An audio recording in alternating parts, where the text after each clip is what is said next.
Yom Hazikaron 2025. Today, we remember the brave soldiers who made the ultimate sacrifice while defending the land of Israel.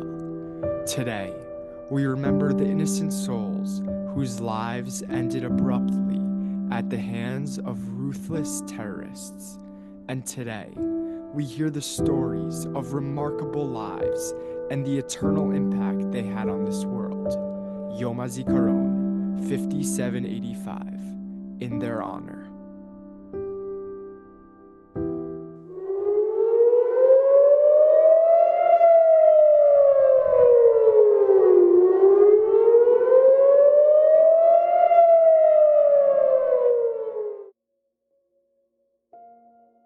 And it was Tuesday.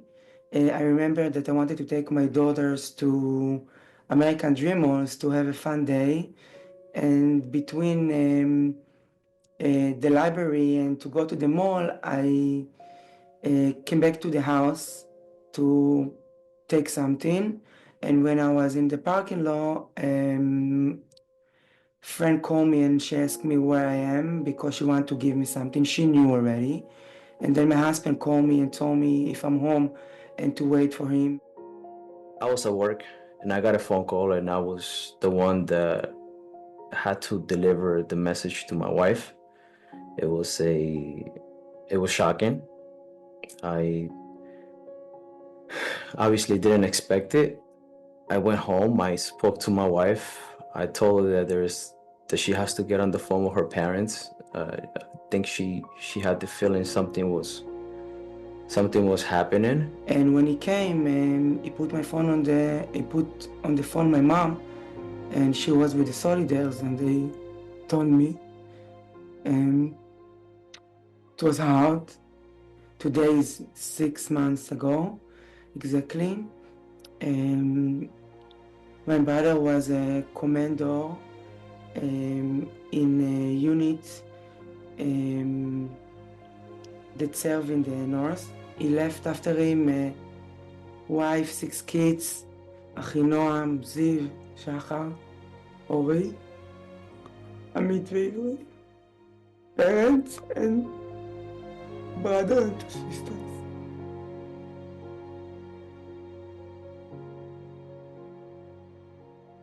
My name is Tzvi Gaffner. I'm a middle school Rebbe in RYNJ in Bergen County.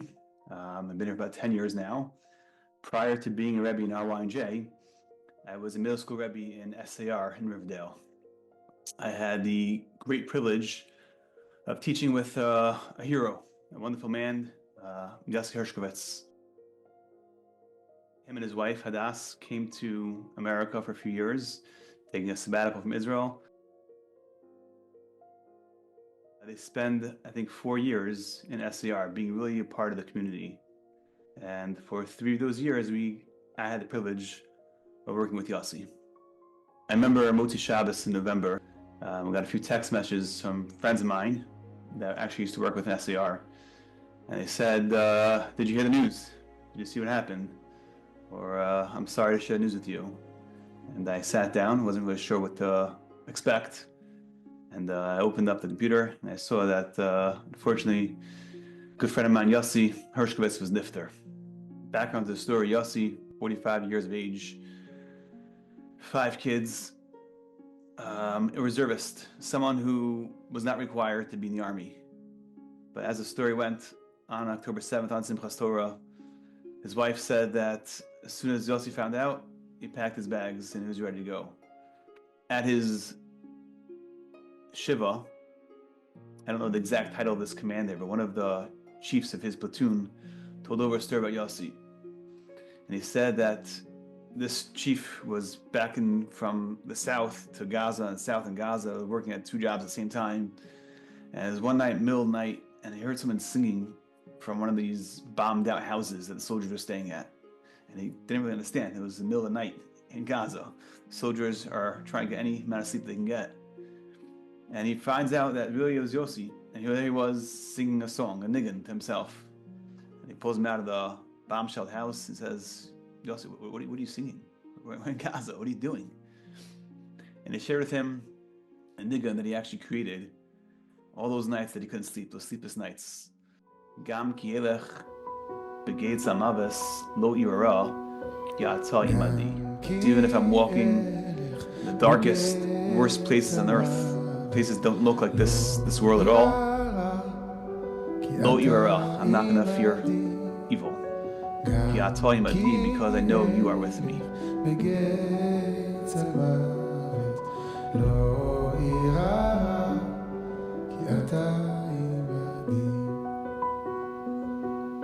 October 7, I don't call it October 7, I call it Shabbat Simchat Torah.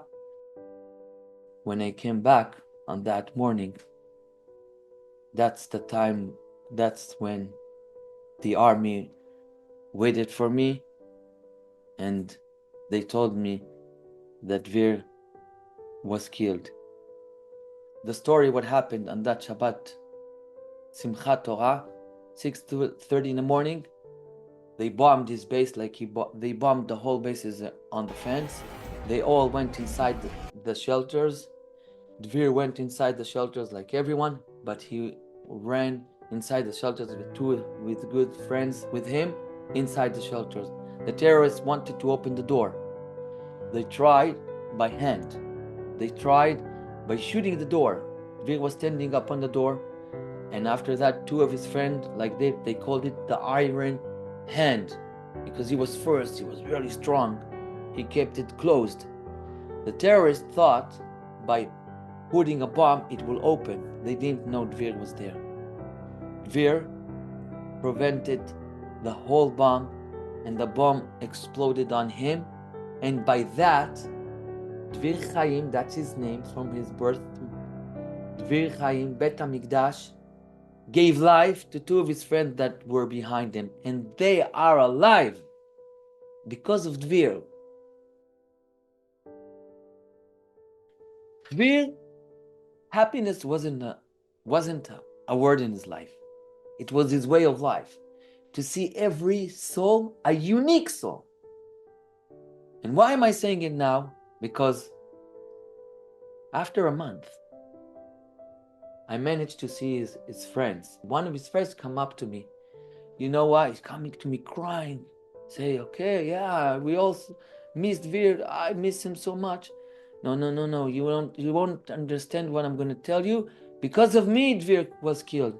I told him, but I know the story. Yeah, eventually that's the end of the story. What's the beginning of the story is that Dvir, I told you, saw everyone a unique soul. He saw my soul. He saw me sad on Thursday night, one day before.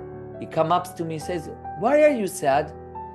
I told him, by accident, I told him, I'd rather be home. I want to be with my family. Dvir told me, you go home, I will stay. That's why I killed him. I said, no. I told him, no.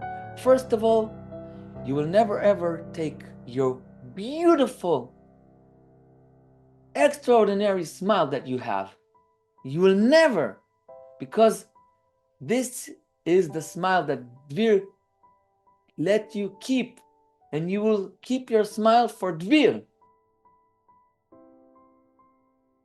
My name is Boaz Nagar, and I lost my daughter-in-law on October 7, Celine. She lives in Holon, Israel, but she happened to be in this area with a couple of friends.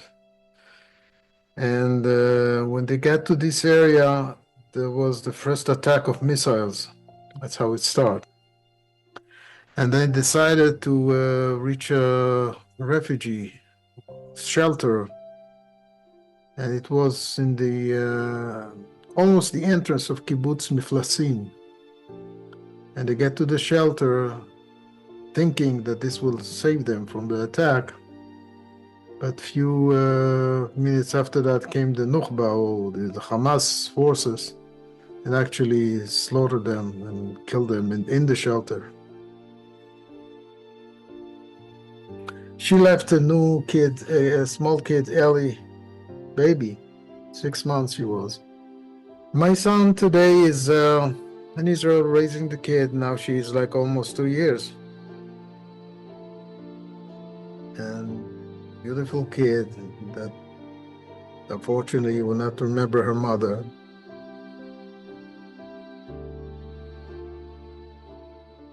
My name is David Lubin. I'm from Atlanta, Georgia, and Rose was my daughter. So it's that knock on the door that, no one ever wants to receive. So that day, there was someone on duty. There was three of them on duty. One person had left his position to go somewhere. He shouldn't have left, but he left. And it left Rose vulnerable because she was facing with her back turned, and another soldier was facing towards the street. So there were supposed to be three people that were set up there to guard. One guy's looking down the road this way, Rose is looking this way, and there's another guy in the middle who's looking kind of anything that's, he's just turning his head side to side. So they get like a whole entire, coverage of the base. And with the one person gone, the guy who was in the middle backed up towards Rose, so they were then side by side. He saw the terrorist coming down, who was a 16-year-old kid with a backpack. The guy dropped the backpack, took out the knife, charged at Rose, who was facing with her back turned. He shot the gun at the guy, it misfired, and then it jammed when he was trying to fix it. So his gun was out of commission, and the terrorist came and got Rose, and then the other guy who had heard the misfire came running from where he was, and he shot the terrorist, but at that point Rose had been wounded, and she died from the wounds from the attack. It wasn't a safe job that she was doing, but she understood the importance of that. I mean, that was one of her dreams that she always talked about, was to be in Israel and do something that had meaning and something that was allowing, protection for Jews. This is an amazing story. When I went back for Rose's, for her yahrzeit, I was there, and the first place we went, of course, was to see her grave, because I hadn't been there since we buried her, and left her grave, and I was in the shuk, and I'm going around the shuk, and I got disconnected. This was like before Shabbos on that Friday that we were there, and I went and ended up at a store that sold baklava, and I'm talking to the guy, and the guy sees me wearing this hat, and he looks at me, and he says, "Are you Magav?" And I'm like, no. He didn't speak English, and I said, "No, my daughter was," and her name was Rose Lubin. And I had the picture on my phone. I showed it, and he started crying, and just was like almost falling out, turned white and just very pale, and looked like he was sick, and he was shaking, and he walked in the back and walked forward a few times, and he came and he said to me, I can understand what he said. He said, "I was there." And it turns out that this was the gentleman who had walked away from his post, and we'd never met him or talked to him, and it was this moment where he came back around, and I kind of looked at him. He came out of like where he was standing. He came out in the alley, and he was looking at me, and we both were crying, and I hugged him, and I was like, it'll be okay. You have to stay strong. It'll be okay. And I left there, and I realized that Rose, I think this was like the one person in her life probably because a lot of people blame this man. We didn't blame him, because we realized things happen. They're on duty, and soldiers, they're not perfect. But a lot of people did blame him. But I think Rose sent me, after going to her grave, to see him, because it was probably the one person in her life that she never was able to be like, it will be okay. And I'm sure that he was struggling with the fact that she had died. And I think it was a moment that Rose gave me the opportunity to make that last connection to someone and say, it will be okay. So kind of a beautiful story that that happened, in a very tough situation. In their honor.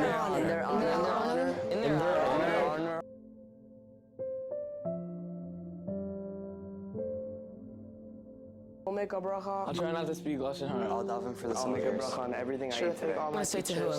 I'm going to be more careful to make brachas on food. I'll learn more enthusiastically. I'll make a bracha before putting on tzitzis. I will try to come to davening on time every day. for all the Israeli I'll have more soldiers. kavanah during davening.